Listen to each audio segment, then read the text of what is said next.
कल रात मेरी 5 साल की बेटी को अचानक से सांस लेने में दिक्कत होने लगी।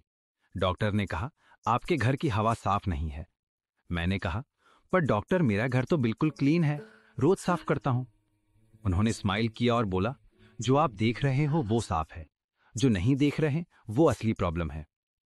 उस दिन मैंने रिसर्च किया और पता चला कि हमारे साफ दिखने वाले कमरे में क्या हो रहा है। सनलाइट में जब आप देखते हो तो कुछ डस्ट पार्टिकल्स दिखते हैं ना, वो तो सिर्फ ट्रेलर है, पिक्चर अभी बाकी है। हमारे कमरे की हवा में 3 एनिमीज होते हैं। पहला दुश्मन विजिबल पार्टिकल्स, धूल, बाल, कपड़े के धागे, ये तो दिखते हैं तो हम इन्हें साफ कर लेते हैं। दूसरा दुश्मन इनविजिबल पार्टिकल्स, PM2.5 और PM10। ये इतने छोटे होते हैं कि सीधा आपके लंग्स में घुस जाते हैं। आंख से दिखाई नहीं देते, लेकिन कैंसर तक का रिस्क बढ़ा देते हैं। तीसरा दुश्मन टॉक्सिक गैसेस और स्मेल्स, कुकिंग फ्यूम्स, अगरबत्ती, पेंट फ्यूम्स, ये स्लो पॉइजन की तरह काम करते हैं। तब मुझे समझ आया कि डॉक्टर सही कह रहे थे। मैंने तुरंत एक एयर प्योरीफायर ऑर्डर किया। जब वो घर आया तो मैंने सोचा, ये छोटी सी मशीन कैसे इतनी बड़ी प्रॉब्लम सॉल्व करेगी। तो मैंने इसको खोल के देखा और जो अंदर दिखा वो एक परफेक्ट डिफेंस सिस्टम था। समझिए कैसे ये छोटा सा सोल्जर हमारे घर को वॉर जोन से सेफ जोन बनाता है। ये कहानी है 3 वॉरियर्स की, जो मिलकर एक इम्पॉसिबल मिशन कंप्लीट करते हैं। मिशन स्टार्ट होता है एक पावरफुल फैन से। देखिए, ये कोई ऑर्डिनरी फैन नहीं है। ये 3000 से 5000 आरपीएम पे स्पीड पे घूमता है। इसका एक ही काम है, कमरे की हर कोने से गंदी हवा को फोर्सफुली अंदर खींचना। इमेजिन करिए एक हेलीकॉप्टर का रोटर कितनी हवा मूव करता है, उसी तरह ये फैन भी कंटिन्यूअसली हवा को पुल करता रहता है। इसको CADR कहते हैं, क्लीन एयर डिलीवरी रेट। मतलब 1 घंटे में यह आपके पूरे कमरे की हवा को 4 से 5 बार क्लीन कर सकता है। अब शुरू होती है असली जंग, 3 लेयर्स की। पहला वॉरियर, प्री फिल्टर। जब गंदी हवा अंदर आती है, सबसे पहले मिलता है ये। इमेजिन करिए क्लब का बाउंसर, जो बड़े बड़े ट्रबल मेकर्स को अंदर ही नहीं आने देता। ये प्री फिल्टर भी वही करता है। ये एक फाइन मैश होता है, प्लास्टिक या मेटल का नेट, बिल्कुल मस्कीटो नेट की तरह, पर बहुत ज्यादा फाइन। इसका टारगेट है बड़े पार्टिकल्स, 10 माइक्रोन से बड़े डस्ट पार्टिकल्स। तुम्हारे बाल जो 50 से 70 माइक्रोन थिक होते हैं, पेट के फर, मकड़ी के जाले, कपड़े के फाइबर्स, ये सबको रोक लेता है। बेस्ट पार्ट है, ये वॉशेबल होता है, मतलब इसको निकाल के पानी से धो सकते हो। इसका एक और इम्पॉर्टेंट काम है, अंदर जो मेन वॉरियर्स हैं उनकी प्रोटेक्शन करना, क्योंकि अगर ये बड़े पार्टिकल्स अंदर चले जाएंगे तो मेन फिल्टर्स जल्दी खराब हो जाएंगे। तो ये फर्स्ट लाइन ऑफ डिफेंस है। दूसरा वॉरियर है HEPA फिल्टर। अब आता है मेन हीरो, हेप्पा फिल्टर। बाउंसर ने तो बड़े एनिमीज रोक लिए, पर असली खतरनाक तो छोटे एनिमीज होते हैं जो दिख ही नहीं रहे। हेप्पा मतलब हाई एफिशिएंसी पार्टिकुलेट एयर। ये एक असैसिन की तरह है जो एक भी एनिमी को बचने नहीं देता। इसका स्ट्रक्चर देखो, एकॉर्डियन जैसा फोल्डेड। सर क्यों? ताकि मैक्सिमम सरफेस एरिया मिले। इमेजिन करिए एक सिंपल पेपर को अगर फोल्ड करो 10 बार, तो उस छोटी सी जगह में कितना ज्यादा मटेरियल आ जाता है। वही कॉन्सेप्ट है। ये बना होता है फाइबर ग्लास के अल्ट्रा फाइन थ्रेड से। हर थ्रेड सिर्फ 0.5 से 2 माइक्रोन थिक होता है।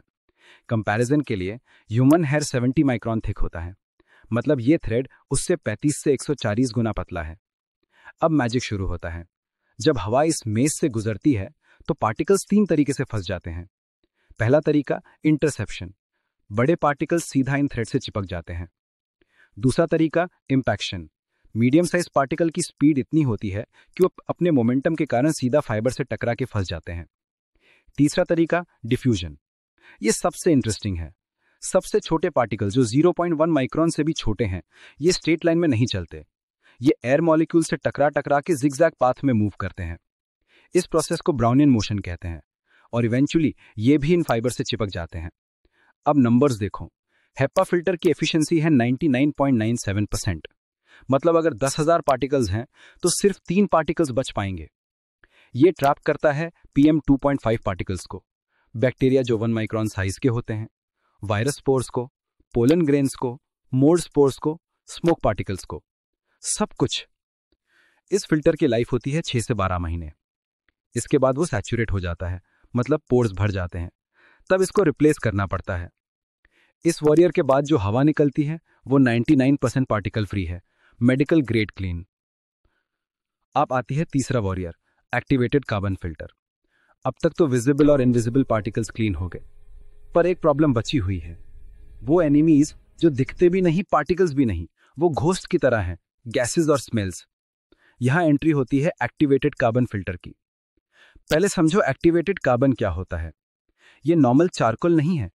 इसको स्पेशली बनाया जाता है हाई टेम्परेचर पे, 600 टू 900 डिग्री सेल्सियस पे हीट करके।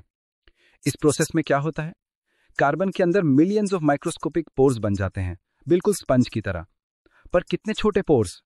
1 ग्राम एक्टिवेटेड कार्बन में 500 से 1500 स्क्वायर मीटर का सरफेस एरिया होता है।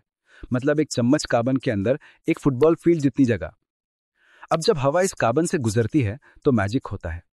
गैसेस और ओडर मॉलिक्यूल्स कार्बन के इन पोर्स में एड्सॉर्ब हो जाते हैं। कार्बन फिल्टर एड्सॉर्ब करता है, गैस मॉलिक्यूल्स कार्बन की सरफेस पे चिपक जाते हैं और परमानेंटली वहीं रह जाते हैं। ये रिमूव करता है वीओसीज, वॉलेटाइल ऑर्गेनिक कंपाउंड्स, जो पेंट्स, फर्नीचर और क्लीनिंग प्रोडक्ट्स से आते हैं। फॉर्मेल्डिहाइड जो प्लाईवुड और बिल्डिंग मटेरियल से आता है। कुकिंग फ्यूम्स और smoke, pet odours, cigarette smoke, chemical fumes, हर तरह की बैड स्मेल। ये फिल्टर भी 6 से 12 महीने में रिप्लेस करना पड़ता है, क्योंकि इवेंचुअली सारे पोर्स भर जाते हैं और कोई जगह नहीं बचती। 3 वॉरियर्स का मिशन कंप्लीट। अब जो हवा निकलती है प्यूरिफायर से, वो मेडिकल ग्रेड क्लीन है। ये क्लीन एयर टॉप या बैक से बाहर आती है और एक परफेक्ट साइकिल बनता है। नीचे से या साइड से गंदी हवा अंदर, 3 वॉरियर्स से एनकाउंटर, ऊपर से क्लीन एयर बाहर। रूम में हवा नेचुरली सर्कुलेट होती है। गर्म हवा ऊपर जाती है, ठंडी हवा नीचे। तो ये प्यूरिफायर स्ट्रैटेजिकली डिजाइन किया जाता है। एक अच्छे प्यूरिफायर का CADR रेटिंग 200 से 400 क्यूबिक मीटर्स पर आवर होती है। मतलब अगर तुम्हारा रूम 200 स्क्वायर फीट का है तो प्यूरिफायर उस रूम की सारी हवा को 1 घंटे में 4 से 5 बार कंप्लीट क्लीन कर देगा। ये थी एयर प्यूरिफायर की कंप्लीट स्टोरी। अगर आपको ये स्टोरी पसंद आई तो ट्रू मिरर चैनल को सब्सक्राइब करें। धन्यवाद।